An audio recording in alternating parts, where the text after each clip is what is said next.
Welcome to the yield curve page. We show 5 different charts on this page, all related to the US yield curve. The first chart is simply the point in time yield curve, which has the shortest maturity on the far left, the longest maturity on the far right. And from this chart we can see currently, as of November 30th, most of the yield curve is inverted. About a year ago, the front end was still steep, while from years 1 to 10 it was inverted. This 3D chart allows you to view the yield curve through time. So we can see in 2020 and 2021, the yield curve was low and upward sloping. Whereas if we fast forward to 2023, it's consistent with the chart on the left, where we see a downward sloping yield curve at quite high levels relatively. Next, we have the 3-month yield less the yield curve maturity heat map.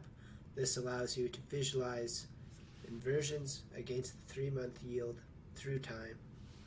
So we can see in 2022, the 3-month was mostly lower than a lot of these different maturities, and then in November that changed.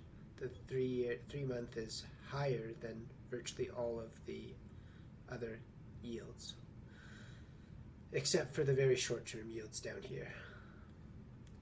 Finally, the yield curve inversion chart shows the percentage of the curve which is inverted, so it's just doing maturity to maturity.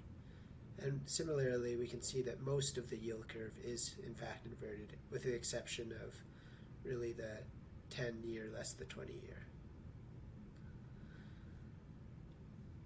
This scatter plot simply divides the yield curve 10-year 3-month spread data into 10 different bins, and then plots 700